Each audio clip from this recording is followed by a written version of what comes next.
Welcome to the Coastal Low Country Real Estate Channel. Are you looking to move to the Georgia, South Carolina Low Country area and want to save up to 3% immediately on the purchase of your new home? On a $400,000 home, that is a savings of $12,000. Well, that's great because recently the National Association of Realtors settled a lawsuit with home sellers that alters the way the commissions are paid to realtors. And if you stay tuned, we're going to explore how this change can save you up to 3% on the purchase of your new home between now and when this settlement goes into effect.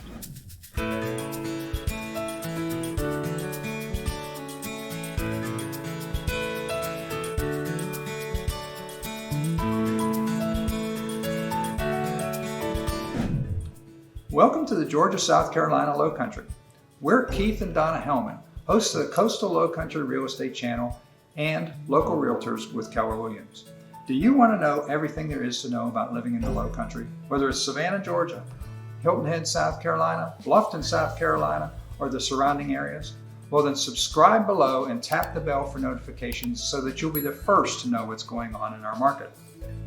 And we receive calls, emails, and texts every day from folks just like you looking to move to Hilton Head, Bluffton, and Savannah areas. And we absolutely love serving you.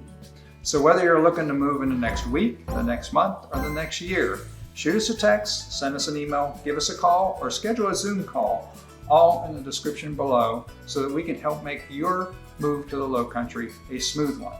Hey, let's get started. Welcome back. So you've probably seen the headlines about how there has been a recent change in how commissions are being paid to realtors and how this will save you money in the future.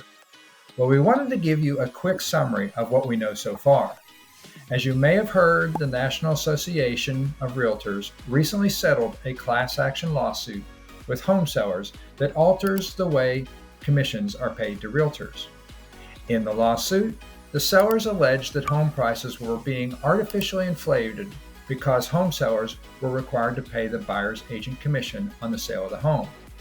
While commissions have always been negotiable, typically, sellers nationwide paid on average a 6% commission to real estate agents on the sale of the home. This commission was usually split 50-50 between the listing agent's broker and the buyer's agent's broker. Well, the National Association of Realtors settled the lawsuit and as a result is expected to pay $418 million over 4 years, as well as making several changes to its commission policy going forward. One of the changes is to no longer require the listing agent's broker to pay a commission to the buyer's agent's broker. Consequently, homeowners will also not be required to pay the buyer's agent commission. So under the previous scenario, the seller would only be responsible for compensating the listing agent for the 3%. This decoupling of the commission between the listing agent and the buyer's agent means that the buyer and seller are now responsible for separately negotiating how much money they will pay their respective agent. The settlement has to be agreed to by the courts, and the National Association of Realtors expects this new policy to go in effect around July 15th. So this means between now and July 15th, buyers have the opportunity to still purchase their new home while the seller is on the hook, so to speak, for the buyer's broker commission. So you're probably asking what happens after July 15th, where there are several questions that are still unanswered. For example, what does this mean for the buyer? Could this just be one more cost that the home buyer will have to incur? Well, if the buyer wants to be represented by an agent, the buyer would now be free to negotiate how much they will be willing to pay. The commission, along with other closing costs, would be paid at closing. As a result, with the higher home prices and interest rates, this may add another layer of cost to the buyer, along with the down payment, closing costs, moving costs, etc.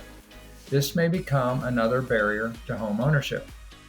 It is important to note that the new policy does not prevent the home seller from offering to pay a portion of the closing costs, including the buyer's agent commission. Prior to 2020, it was not uncommon to see sellers contribute a portion of the sales proceeds towards the buyer's closing costs.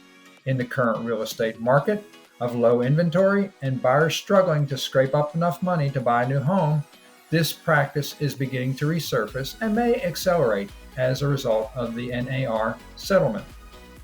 Also, it's probable that the sellers will continue to pay the buyer's agent commission over the near future rather than risk their homes not being shown.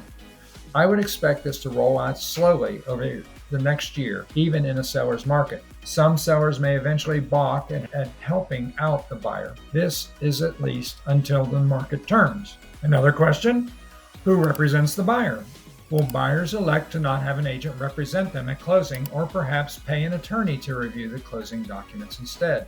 It is possible that some buyers may elect not to have an agent represent them during the home purchase process, rather than incur another layer of cost. In fact, it's probable that some buyers will do this. To what extent remains uncertain. Well, what about home prices? Will they decline? Some experts expect that since the sellers no longer are on the hook for the buyer's agent commission, home prices would decline, for example, by 3%, and those savings would be passed along to the buyer. I think a more likely scenario would be that home prices may decline because there may be even fewer buyers in the market as a result of the additional costs required to purchase a home. Fewer buyers means fewer offers. Again, the impact of reduced commissions on home prices remains to be seen. Or in the end, will this save the consumer any money? The Consumer Federation of America has long since studied this commission issue and estimates that this could save consumers $30 billion a year. This is their estimate, and I'm sure it comes with a lot of caveats and disclaimers. I'm sure there will be some cost savings. To what extent remains to be seen. So how this plays out in the future is uncertain, but a couple of things are certain. Number one, this is a significant change in the way we do real estate in the United States. And number two, between now and July 15th, you can still take advantage of the policy as it currently exists and save up to 3% on the purchase of your new home. And this has been a quick overview of the headlines that you've seen flashing across your newsfeed. And I'm sure it will continue to unfold as the weeks and months go along. While probably not as much fun as looking at houses, hopefully we've helped explain some of the nuances of this change in the real estate landscape. We hope you found this helpful and even learned something new.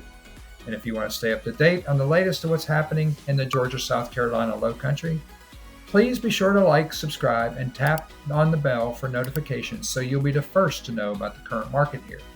And if you want to take advantage of the savings we've outlined above in purchasing your new home between now and July 15th, or anytime thereafter, and the Lowcountry looks like the place you would like to call home, please give us a call, shoot us a text, send us an email, or book a Zoom call, all in the description below. Again, this is Keith and Donna Hellman, hosts of the Coastal Lowcountry Real Estate Channel and Local Realtors, and it has been an absolute pleasure, as always, spending time with you again today.